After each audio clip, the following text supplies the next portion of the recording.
নমস্কাৰ ৰাজ্যৰ শিক্ষাখণ্ডৰ সৈতে সম্পৰ্কিত এটা গুৰুত্বপূৰ্ণ খবৰ এই ভিডিঅ'টোৰ যোগেদি জনাব বিচাৰিছোঁ চৰকাৰী শিক্ষক কৰ্মচাৰীসকলৰ লগতে অপ্ৰাদেশিক শিক্ষক কৰ্মচাৰীসকলৰ বাবেও এক আশাৰ খবৰ এই ভিডিঅ'টোৰ যোগেদি জানিব পাৰিব দেওবাৰে অৰ্থাৎ যোৱাকালি ৰাজ্যৰ শিক্ষাখণ্ডৰ সৈতে সম্পৰ্কিত কেইবাটাও বিষয়ত অসমৰ মাননীয় মুখ্যমন্ত্ৰী হিমন্ত বিশ্ব শৰ্মা ডাঙৰীয়াই তেখেতৰ কাৰ্যালয়ত কেইবাখনো গুৰুত্বপূৰ্ণ বৈঠকত অংশগ্ৰহণ কৰিছিলে আৰু তাৰ সম্পৰ্কত তেখেতে নিজৰ ফেচবুক পেজত গোটেই কথাখিনি উল্লেখ কৰিছে কি বিষয়ত আলোচনা কৰিছিলে এটা প্ৰথমতে ইয়াত কোৱা হৈছে যে আদৰ্শ বিদ্যালয় সংগঠনৰ প্ৰথম বৈঠকত বিজ্ঞান আৰু গণিত মেলাৰ আয়োজন এআই অৰিয়েণ্টেশ্যন পৰিৱেশত জোৰ দি যুৱ মনৰ মাজত বৈজ্ঞানিক মনোভাৱ গঢ়ি তোলাৰ ক্ষেত্ৰত গুৰুত্ব প্ৰদান কৰা হয় এইটো আছিল প্ৰথম আলোচনাৰ বিষয় ইয়াত ধুনীয়াকৈ কৈছে যে আদৰ্শ বিদ্যালয় সংগঠনৰ প্ৰথম বৈঠকত বিজ্ঞান আৰু গণিত মেলাৰ আয়োজন এআই অৰিয়েণ্টেশ্যন পৰিৱেশত জোৰ দি যুৱ মনৰ মাজত বৈজ্ঞানিক মনোভাৱ গঢ়ি তোলাৰ ক্ষেত্ৰত গুৰুত্ব প্ৰদান কৰা হয় আৰু দ্বিতীয়তে অসম মহাবিদ্যালয় শিক্ষকখণ্ডৰ সৈতে আমাৰ চৰকাৰে তেওঁলোকৰ সামগ্ৰিক বিকাশ নিশ্চিত কৰাৰ বাবে গ্ৰহণ কৰা পদক্ষেপৰ বিষয়ে আলোচনা কৰোঁ গতিকে এইটো জানিব পাৰিছে যে অসম মহাবিদ্যালয় শিক্ষকখণ্ডৰ সৈতে অসম চৰকাৰ আলোচনাত বহিছিলে আৰু সেই তেখেতসকলৰ যিটো সামগ্ৰিক বিকাশ সেই বিকাশ নিশ্চিত কৰাৰ বাবে সকলো পদক্ষেপ গ্ৰহণ কৰিব বুলি তেওঁলোকে আলোচনা কৰিছে আৰু ৩ নম্বৰত আছে শিক্ষকসকলৰ দাবীক বিবেচনা কৰি ছুটি আৰু গ্ৰেড বেতনৰ সকলো বিষয়ৰ বাবে গ্ৰহণযোগ্য হোৱাকৈ চৰকাৰে ইতিবাচক স্থিতি ল'ব আৰু ৪ নম্বৰ আছে বেঞ্জাৰ শিক্ষানুষ্ঠানৰ কৰ্মচাৰীসকলৰ বাবে ইয়াত লিখিছে বিদ্যালয়ৰ প্ৰাদেশিকীকৰণ সম্পৰ্কীয় কেবিনেট উপসমিতিৰ সৈতে হোৱা বৈঠকত আমি প্ৰাদেশিকীকৰণৰ চৰ্তাৱলী আৰু ইয়াক ৰূপায়ণৰ বিভিন্ন পন্থা সম্পৰ্কে আলোচনা কৰোঁ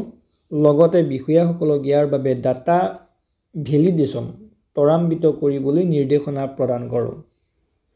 গতিকে এইটো এটা ভাল খবৰ অপ্ৰাদেশিক শিক্ষক কৰ্মচাৰীসকলৰ বাবে কালি যিখন কেবিনেট উপসমিতিৰ সৈতে বৈঠক হৈছিলে মুখ্যমন্ত্ৰী মহোদয়ৰ আৰু তাত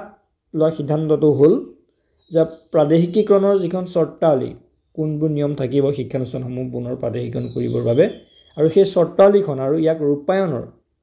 পন্থা সম্পৰ্কে আলোচনা কৰা সম্পৰ্কত ইয়াত উল্লেখ কৰিছে আৰু লগতে বিষয়াসকলক ইয়াৰ বাবে ডাটা ভেলিডেশ্যন ত্বৰান্বিত কৰিবলৈ নিৰ্দেশনা প্ৰদান কৰিছে গতিকে এটা খুব গুৰুত্বপূৰ্ণ খবৰ আৰু শেষত লিখিছে আমি শক্তিশালী দক্ষতাপূৰ্ণ আৰু নিয়োগযোগ্যতাক মূল গুৰুত্বৰ ক্ষেত্ৰ হিচাপে একত্ৰিত কৰি তথা সকলো অংশীদাৰৰ প্ৰয়োজনীয়তাৰ প্ৰতি খেয়াল ৰাখি শিক্ষা ব্যৱস্থা গঢ়ি তুলিবলৈ প্ৰতিশ্ৰুতিবদ্ধ গতিকে এইখিনি আছিল কথাখিনি ইয়াত চৰকাৰী শিক্ষক কৰ্মচাৰীসকলৰ বাবেও কেইবাটাও ভাল খবৰ আছে আৰু সেই খবৰখিনি হৈছে শিক্ষকসকলৰ দাবীক ছুটি আৰু গ্ৰেড বেতনৰ সকলো বিষয়ৰ বাবে গ্ৰহণযোগ্য হোৱাকৈ চৰকাৰে ইতিবাচক স্থিতি ল'ব বুলি ইয়াত লিখা হৈছে লগতে কলেজ শিক্ষক সন্থাৰ সৈতেও চৰকাৰে আলোচনা কৰি তেওঁলোকৰ বিকাশ সুনিশ্চিত কৰাৰ প্ৰতিশ্ৰুতি দিছে আৰু বিজ্ঞান আৰু গণিত মেলাৰ আয়োজন কৰাৰ সম্পৰ্কতো আলোচনা হৈছিলে এটা এআই অৰিয়েণ্টেশ্যন পৰিৱেশ গঢ়ি তুলি তাত যুৱ মনৰ মাজত বৈজ্ঞানিক মনোভাৱ গঢ়ি তোলাৰ ক্ষেত্ৰতো গুৰুত্ব প্ৰদান কৰা হ'ব এইকেইটা হৈছে কেইবাটাও ভাল খবৰ আৰু লগতে অপ্ৰাদেশিক শিক্ষক কৰ্মচাৰীসকলৰ বাবেও